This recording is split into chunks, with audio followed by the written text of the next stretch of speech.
Hey, what's up guys? Today we're going to be taking a look at the Smith & Wesson Bodyguard 2.0. The older version was a 6-round capacity single stack variation of a small handgun that you could hardly get your hand on. It did come with a laser, which was kind of cool, but this is the new and improved Smith & Wesson Bodyguard. And there's a lot to be said about this, especially after it's won Gun of the Year for 2024. And there's a lot of pretty cool features, and I can see why it has gotten that title. So we're going to go over this real quick and talk about the specifications and just some of the features that it comes with. Okay, so with the Smith & Wesson Bodyguard 2.0, one of my favorite things here is the ergonomics. I can get all 3 of my fingers on that grip, even without a magazine in. Now, that does come with a 10 and a 12 round magazine. The 10 gives it just about 1/4 of an inch, less than that maybe, of grip, and then you have a 12 round magazine that allows you to have about almost an inch more of grip on that that firearm, which I think is phenomenal, because that means shootability at the very least. But you also see you have like a flat face trigger that's akin to the Glock with the dingus. Not the Glock has a flat face trigger, but nonetheless.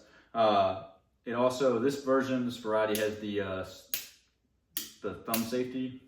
I don't think that it's something I would use. I would probably just leave the safety off and run it just like I would any other striker fired handgun, but it does have the option, and then they make one without it. I've felt a couple of Bodyguard safeties, and they vary in, I guess, weight, if you will, and ease of use.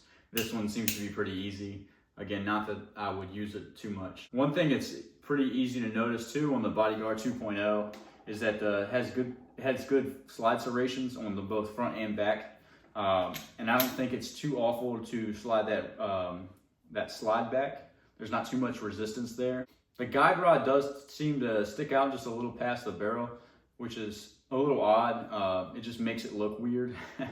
Overall, it's probably not going to affect the reliability. I do see a couple of stipplings on the front area where you might want to keep your non-dominant or supporting hand, which would definitely help with shootability. It's also stippled a little bit on the takedown lever, which is pretty cool. And not a lot of companies are doing that I've seen. Has a good undercut from the trigger guard that allows that grip to be had. It's not flat either, so it's kind of rounded off. It's just an ergonomic pistol, really, especially for its size. One other thing that I've noticed on these Bodyguard 2.0s, which is a huge plus, is the sights. So up front you have a tritium night sight, which should be standard across the board for most combat handguns, and this one is. And it also has a blacked out rear sight, which I think that's a phenomenal setup. Good for Smith & Wesson for doing that off the cuff for these Bodyguard 2.0s. As far as hand fitment and ergonomics go, I mean, this is really hard to beat in such a small package. So it is not cut for a red dot. I don't expect it to be, since it's so tiny. But it does have just as many features as a standard striker fired handgun as you would want. So bringing this in just a little bit closer, I'm going to show you a couple more features that I really like. So this actually has a loaded chamber indicator, which is useful, especially if you're using a nickel-plated brass like this, because you're going to actually be able to see visually that the chamber is loaded. So as far as weight goes, we're at 9.95 ounces with no magazine. That's pretty tiny. I mean, under 10 ounce gun with no magazine. So obviously we're talking about 380 here, and I know the jury's still out a little bit when it comes to 380 lethality, but I do want to just show 380 versus 9mm. Here you have a 380, and then beside it a 9mm. Same bullet diameter, just a little bit less powder, if you will, and it's going to have less velocity. So is 380 effective? Yes. Is it as effective as 9mm? No, you're not going to have the same velocity. However, handgun cartridges have came a long way, and obviously the old debate between 9 and 45 is at minimal a debate any longer, as most agencies are carrying 9mm. So I can see this being a great summer carry gun or a backup gun. If you're somebody that doesn't like to carry a lot, or you live in a warmer state, this would be a perfect gun for you to carry, as compared to some other small variations of 9mm.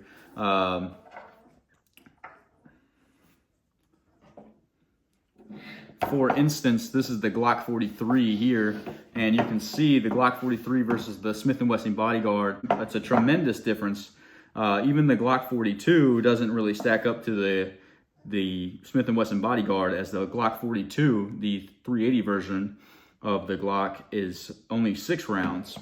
And that's another point, is this is only a 6-round gun here with the Glock 43. Yes, I do understand that Shadow Systems makes a 10-round variation of a Glock, if you will, something like theirs.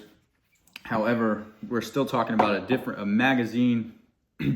We're still talking about a fairly different size. And I'll show you on weight with no magazine. The Glock 43, not loaded, is 16.3 ounces, so double the weight here on the Bodyguard 2.0. This has been my carry gun over the last couple of years, the Glock 43X. Obviously, the Glock 43X is just a tad bigger than the 43.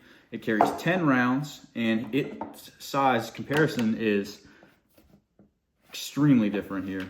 All right, so just wanted to make this comparison because this is the smallest gun I'll carry. Typically, is the 43X, because I don't want to carry a 6-round gun, and I certainly don't want to carry something that I can't really shoot that well. And the Glock 43 seems to be one of those, as I can't really even get a full grip on it. Even with an inserted flush magazine, it's still not something that I would want to really shoot. It's still not something I really want to get into a gunfight with. Minus the fact that this is teal blue and my wife's. I would not want to get into a gunfight with a 43. I'd much rather be armed with a 43X, 10 rounds of 9mm. But my point here is that if I'm carrying the Bodyguard 2.0 and I'm happen to get into a scuffle and I actually have to utilize this in a lethal manner, then 10 rounds of 380 is not something to shy away from, especially if you have an additional reload of 12 rounds, or you're carrying your 12-rounder from the get-go. I mean, I think that's sufficient. It may not be the best case scenario, however, I think, again, it is sufficient. And I just want to show here, this is 10 rounds of 9mm from the Glock 43X. This is 10 rounds of 380 from the Bodyguard 2.0. A significant difference in size. Way to go, Smith & Wesson, for fitting all that in there. Now, I understand, again, that these are different rounds, 9mm versus 380, but again, we're talking about the same diameter bullet. So, you know, Glock's really got to step their game up, but that's a separate topic on its own. I know that companies like Shadow Systems and even Palmetto State Armory are making 15-round magazines for guns of the same size for the 43X. Kind of going down a rabbit hole here, but I did want to kind of compare these two guns, or rather 3 guns, the 43, the 43X, and then the Smith & Wesson Bodyguard. I don't have a SIG 365 on me to show, but I would say that's another common gun, and that most people would carry 9mm. And again, the reason I'm comparing it to 9mm is because few 380s in the market that have the magazine capacity of this gun. So this thing stands a chance against a lot of the micro compact 9mm. I wouldn't put this up against most 380s because, again, we're talking about the previous version of this gun holding only 6 rounds of 380.